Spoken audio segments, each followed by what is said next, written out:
11 दिन पहले मैं यहीं पे खड़ा हुआ था। पाकिस्तान की परफॉर्मेंस क्या होगी इसकी क़यास आराइया कर रहा था। 3, 4, 5 दिन गुजर जाने के बाद जिस तरह के परफॉर्मेंस आ रहे थे, ऐसा लग रहा था कि पाकिस्तान इस मरतबा बहुत ही मायूसकुन कारकर्दगी का मुजाहरा करने वाली है। लेकिन जैसे ही रेसलिंग और वेट लिफ्टिंग के मुकाबले शुरू हुए तो पाकिस्तान ने एक के बाद एक कई मेडल जीतना शुरू कर दिए। इनाम भट्ट, जिन्होंने गोल्ड कोस्ट में 2018 में गोल्ड मेडल जीता था, इस मरतबा वो फाइनल में हार गए और अपने गोल्ड मेडल का दफा नहीं कर पाए। लेकिन वहीं पर नूह दस्तगीर भट्ट जो है, उन्होंने गोल्ड मेडल जीतकर पाकिस्तानियों को एक खुशखबरी दे दी।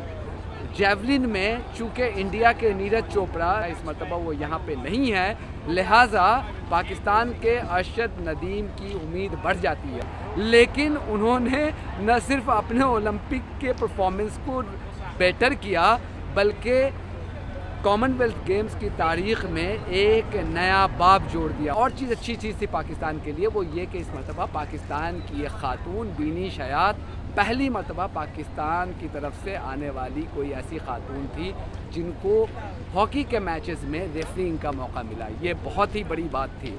लेकिन कुछ इबरत का मकाम भी है कि एक मरतबा फिर से हॉकी में जो पाकिस्तान का नेशनल खेल है उसमें नाकामी का सामना करना पड़ा, और ख़ासकर आखिरी मैच में ऑस्ट्रेलिया के हाथों 0-7 की जो शिकस्त हुई वो बहुत ही शर्मनाक थी। और फिर ये एक मोमेंट ऑफ कंसर्न देता है पाकिस्तानी हुक्काम के लिए, जो खेल के अहलकार हैं उनके लिए, कि ऐसा क्यों है कि जिस टीम ने ओलंपिक्स में अब तक 8 गोल्ड मेडल जीते हैं, ऐसा क्यों है कि उसमें दोबारा से अपनी इजारादारी वो कायम नहीं कर पा रही है। पाकिस्तान के लिए खुशखबरी यह है कि वो टोटल 8 मेडल के साथ पाकिस्तानी टीम यहाँ से वापस जा रही है, यानी कि 2 गोल्ड, 3 सिल्वर और 3 ब्रॉन्ज़ के साथ वापस जा रही है। ये बहुत अच्छी खबर है।